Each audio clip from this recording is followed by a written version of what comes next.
All right, let's dive into some cricket. Today, we're going deep on that incredible India-Pakistan match from the ICC Champions Trophy 2025. Yeah, this one was a roller coaster. Oh, absolutely. It was way more than just a game, trust me. We're going to be using highlights from Cricket Chronicles to help break it all down. Cricket Chronicles! Yeah. So Hindi Cricket Podcast gives us a really unique perspective on the match.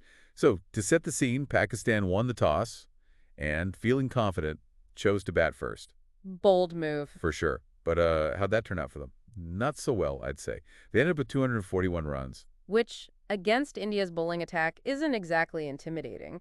The Cricket Chronicles commentators were pretty critical of Pakistan's batting performance, said they looked uncomfortable facing India's bowling. Yeah, I can imagine.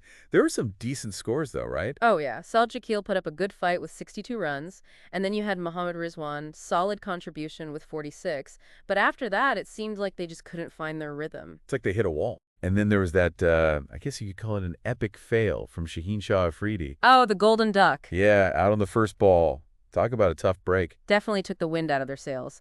Afridi is a key player, so losing him that early had to shake their confidence. I bet. Did that impact their performance throughout the innings? Oh, absolutely. You could see the nerves start to set in. Sure, they had a decent start, 52 runs in the first 10 overs, but then they lost 2 wickets back-to-back, and that really slowed them down. Ah, so those middle overs were the turning point. Exactly. That's where the pressure really got to them. They struggled to rotate the strike, keep the scoreboard moving. You could practically feel the momentum shifting. Yep. And even though they kind of rallied towards the end, it just wasn't enough to recover from those early losses. You can't afford slip-ups like that against a team like India. Especially with India's bowlers in top form, right? Virat was incredible, wasn't he? Oh, he was phenomenal. 3 wickets for only 40 runs? That's some seriously efficient bowling. Cricket Chronicles couldn't stop praising his technique. They were really impressed with his variations and his ability to just completely outsmart the batsman. It wasn't just about raw power. He was using the pitch, the conditions, everything to his advantage. Love to see that. Smart bowling is the best kind of bowling. Absolutely. And, of course, we can't forget Hardik Pandya's contribution. Those 2 wickets were crucial. He's become such a reliable player, always been talented, but lately he's really stepped up his game. He's consistently delivering both with the bat and the ball. A true all-rounder. Exactly. And it's not like it was just the Yadav and Pandya show either. Harshit Rana, Jadeja, Patel, they all chipped in with a wicket each. Talk about a team effort. India's bowling was just relentless that day. It was like they were working as a single unit, everyone playing their part, supporting each other. That's what makes them so difficult to beat. Absolutely. They just suffocated Pakistan's batting lineup, and that set the stage perfectly for India's chase. Okay, so 242 runs to win. Rohit Sharma and Shubman Gill come out swinging. 27 runs in just 4 overs. I was on the edge of my seat thinking, is this going to be over quick? Yeah, there was a real sense of anticipation. Like, could India pull off another one of those lightning-fast victories? Just like that iconic World Cup semifinal in 2011, right? Oh, yeah, that one was a nail-biter. But just when we thought India was going to run away with it, Afridi struck back, took out Rohit for 20 runs. Yeah, and suddenly it felt like, okay, maybe this is going to be a fight after all. The mood in the stadium definitely shifted. Totally. The tension was palpable. You could feel it. But then Gill and Kohli, they just took control, steadied the ship, got India past 50 runs in the 8th over, and then, boom, they built this solid 50-run partnership. That's when things really started turning in India's favor, wouldn't you say? Oh, it was a crucial moment. They showed so much composure, especially Gill, who's relatively new to this level of pressure.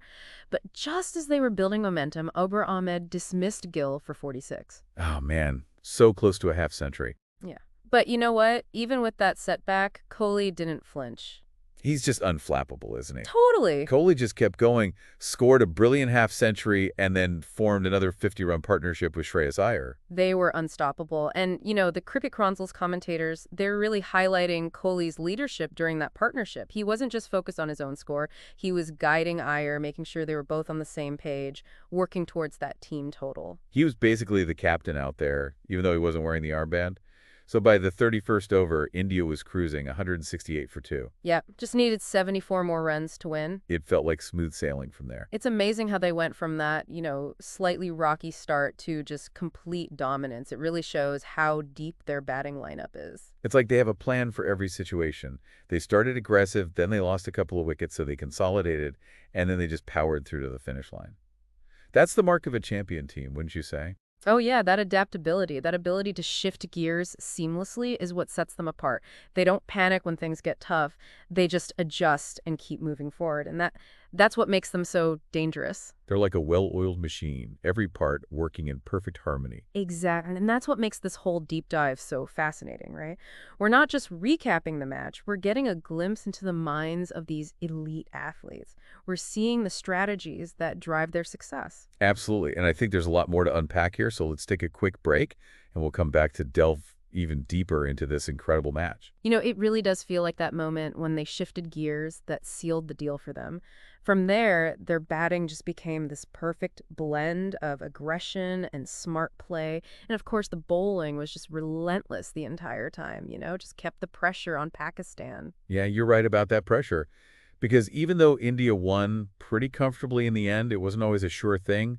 Pakistan had its moments, right?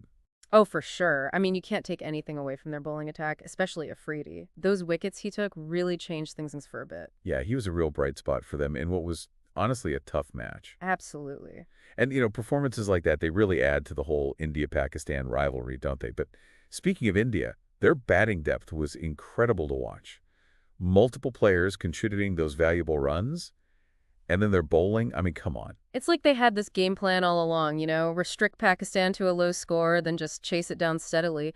But what really impressed me was how they handled Pakistan's bowling. They had those early hiccups, but they didn't let it completely derail them. That's what I love about watching Kohli bat. The guy never panics. Even when the pressure's on, he's always got this, calmness about him. Right. He's like a chess player out there, always thinking a few moves ahead. Exactly. That composure under pressure, it's remarkable. He just regrouped, rebuilt the innings. And that mental toughness, that's what makes the difference in these high-stakes matches, especially against a rival like Pakistan. Oh, yeah, absolutely. The passion, the history between these two teams, the expectations. It's a different kind of pressure. It's what makes these matches so special. You said it. Sometimes these India-Pakistan matches can get a little predictable, but this one had a different feel. It was a real contest. It was that back and forth, it kept you guessing. And even though India won, Pakistan really pushed them, showed their own passion and talent. And that's what makes this rivalry so great. But we have to talk about Kohli again. That performance was unreal. He was on another level. Makes it look so easy, but, there's so much work behind it. Yeah, years of dedication, every shot so precise. His ability to just read the game and adapt, it's a testament to his experience, He's a true leader out there. It's like watching a masterclass in cricket. Every stroke, every decision, it's all calculated. And the consistency, he's been at the top for so long, shows no signs of slowing down. He's such a valuable asset to the team. Oh, absolutely. And this was just one match, right? One match in the ICC Champions Trophy 2025.